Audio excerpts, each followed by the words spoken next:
No, me neither. I mean, I keep hearing them say blah blah blah blah blah. This is what I hear on the doorstep. When I'm around on the doorstep, I go to knock on lots of homes. Never seen one of them. 51 years, never had a politician turn up and ask me what I thought. Which is probably just as well, because I think I'd probably tell them to fuck off. I've had the Jehovah's Witnesses. They turn up a couple of times. Socialist Worker, yeah, they turned up a couple of times. We get little bags from the charity companies. That's all right. I don't mind that. For the bailiffs turn up and the police a couple of times too, but we won't go into that now. But no, never a politician. Never. Not once. Anyway, yeah, well, you've done what you need to do. Hello. So this week, I'm mostly talking about marketing thought leaders. So I'm going to have to start with a bit of a warning. This is going to be a rant. It's justified, I believe. It's righteous, but it is going to be a rant. So buckle up, as my friend Steph would say. So one of the issues that we have as an industry is that there's no kind of unified school of thought on what marketing is or how it works. You get lots of conflicting opinions, some schools of thought. You've got stuff like, if you just look out there, it's distinctiveness, differentiation. You've got performance marketing, you've got brand marketing, you've got USPs, you've got CEPs, me's, and it's just that it's difficult sometimes to see the wood from the trees, particularly if you're a younger marketer, if you haven't had an education. And many people come into marketing without an education. I came into marketing without an education 25 years ago, but I have gone on to learn. I've done some courses, I've read lots of stuff. I'm interested in empirical proof of how marketing works.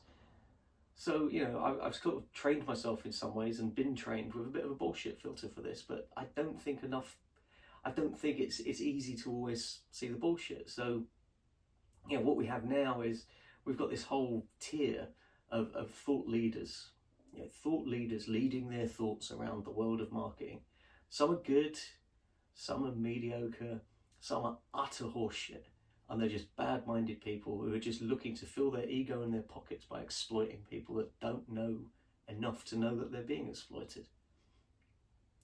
Frankly, every single one of them can get in the fucking bin. Every one of them. What have they got in common? Quite a lot is that they talk about their life hacks. What even is a life hack? It's a tip. Tip's been around since the beginning of time. Why are we calling it a life hack now? We're rebranding tips so that these people can make themselves sound more important. Get off, do one. And I guess part of my frustration is that we're in a time in society where we celebrate personal financial success and take that as an indication that the person is an expert or that they've worked hard to achieve what they have.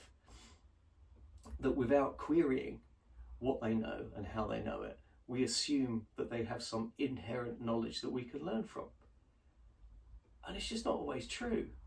If you look out there and, we've got Simon Cowell, we've got Lord Sir Alan Sugar, CBE, MBO, EBE, whatever.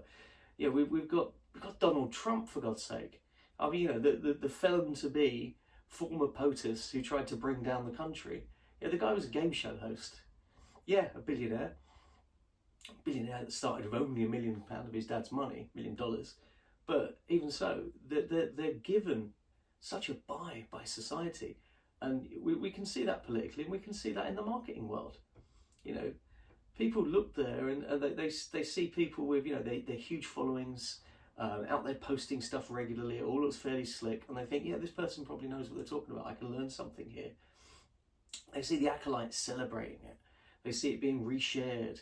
And suddenly you get caught in this kind of echo chamber of utter horseshit that's got nothing to offer. So let's break it down a little bit. Because I think my problem with most of these so-called thought leaders is that they don't even know how they achieved what they did. They don't know how they did it. They just know that they did. It's what you'd call performative survivorship bias. Okay? They're taking the fact that somehow, against all the odds, without factoring in all the people that have done exactly the same as them that failed, that their blueprint is the one to success. There's nothing empirical about it. It's not a blueprint. It's an example. It's possibly an outlier. You know, if you look at our people, we've got Gary Vee, we've got Simon Sinek, we've got Stephen Bartlett, we've got Neil Patel, even Scott Galloway, Danny Murray. You know, these people are out there kind of talking as if they know what they're talking about. They don't.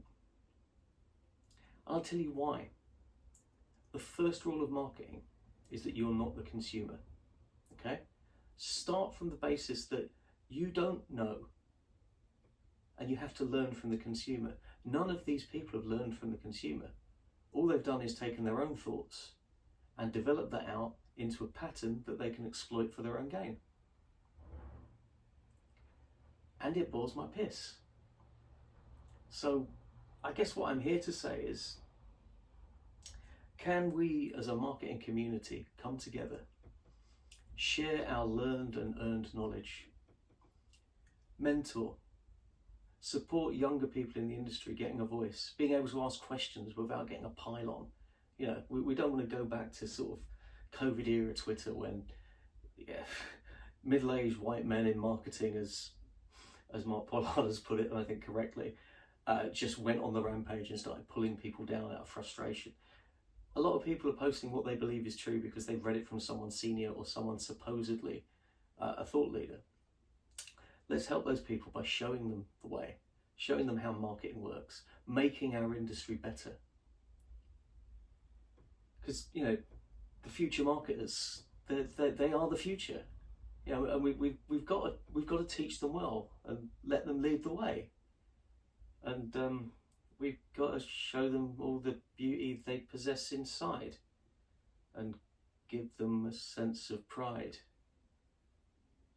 Sorry, I think I sort of lost myself a little bit there, but anyway, you can't go wrong with a bit of Whitney, can you? So please do what you can to support our industry, do what you can to support our craft, call out those that are misleading people, and show the good examples of who to follow. Okay, there's lots of brilliant minds out there, lots and lots of brilliant minds out there, but it's not being presented in a way that, you know, games the algorithms in a way that some of these other players are. So let's give them a chance, okay? Because marketing is the greatest love of all. I can't believe I've done that. Jesus Christ. There's a line about having dignity, isn't there? I've clearly got no dignity anymore. Anyway, I suppose I'd better go and cry in a corner somewhere and try to make up for this shameful episode. Speaking of which, until next time, see you. No, I don't want your leaflet. I don't want your leaflet. I'm not voting for you.